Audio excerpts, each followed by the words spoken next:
Už vidím komentáre pod týmto videom. Chváli sa, ty točíš toto videjko aj moje peniaze. Ty si úplne zaštredaná, ty si úplne Stop! Takto sa mi to páči. Konečne ticho. Čaute, ja som Clarisa a ja vás vítam pri mojom ďalšom videu a toto videjko bude fakt nezvyčajné. Ešte nikdy som netočila takéto... Počkaj, musím ísť dozadu.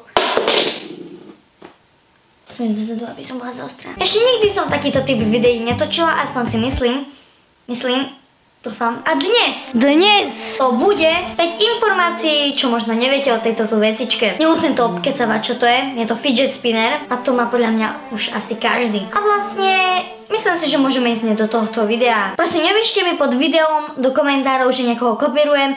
Ešte som to nikoho nevidela natáčať na tejto československej scéne. Natáčali to len nejakí zahraniční youtuberi, tých som si nejak všimla, ale ináč som si všetko zisťovala z tej, ako keby z tých Wikipédií, aj vlastne z tých hovadín. Všetko som si to tam čítala a nejak som to sformulovala do scénáru. Takže teraz ma neukameňujte! Už mám dosť modrín na kolene, tu na chrbte, lebo dneska som mala ten zraz a celkom som sa udrela vo vlaku.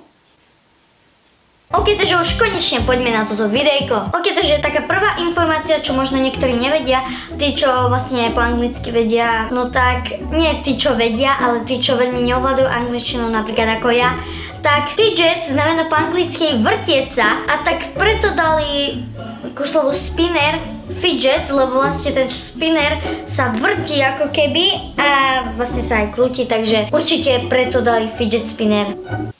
Áno, preto dali fidget spinner. Dúfam, že ste to nejak pochopili. Druhá informácie je, rôzne fidget spinnery vznikli už v polovici 90. storočia a boli vytvorené pre autistov a rôznych ľudí, ktorí majú nejakú poruchu, napríklad ako ja. Nie, z toho si nebudem robiť srandu. A bolo to vytvorené aj pre ľudí, ktorí trpeli úzkosťami, alebo mali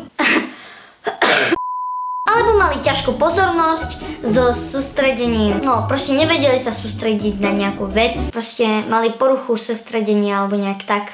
Neviem, ako sa to volá. Má to nejaký odborný názov, ale neviem aký. Fakt číslo, nie fakt. Joj, už som točila o sebe fakty. Tretia informácia je, fidget spinner by mal byť na antistres alebo vlastne pomôcka na sústredenie sa, ale ja si to veľmi nemyslím, skôr nás to rozptýľuje, aspoň ja si to tak myslím. Preto nám asi učiteľky berú v škole fidget spinnery. Však predstavte si, sústredíte sa na to, alebo proste predstavte si, že píšete zo sloviny písomku slovenčiny a keď si takto zakrútite, nebudete mať stres? Nie, budete mať vždycky stres, takže ja si myslím, že to nie je veľmi antistresové, ale je to veľmi populárna vecička a ani neviem, ako sa to rozšírilo po celom svete. Informácia číslo 4 je, že je veľmi fascinujúce, že k pôvodu tohto produktu sa nikto nehlási, čo je celkom divné, fakt divné. A piatá a posledná informácia je, že poslednú dobu využívajú fidget spinner marketérovia. Počkaj, jak sa to číta? Marketérovia, som to dobre prečítala. Nechápem prečo, čomu to človek využije. Vlastne ani neviem, čomu pomáha fidget spinner, neviem ani prečo si to ľudia kupujú, napríklad ja. Mne to príde také divné. Je to na druhú stranu zábava a na druhú stranu také divné, lebo k čomu vám to je? K čomu vám to pomôže? Antistresové to nie je, len si to takto krútiš. Človek sa tým neskutočne zabáva, keď sa to takto rozšírilo po celom svete. Tým nechcem fidget spinner hejtovať. Ok, takže toto by mohlo byť všetko z tohto videa. Keď sa ti toto video páčilo, určite nezabudnite pomalšie. Keď sa ti toto video páčilo, určite nezabudnite dať like. Tí, čo sú tu noví, tak mi dajte odber, budem za to veľmi rada. A tí, ktorí sa dozvedeli nejaké...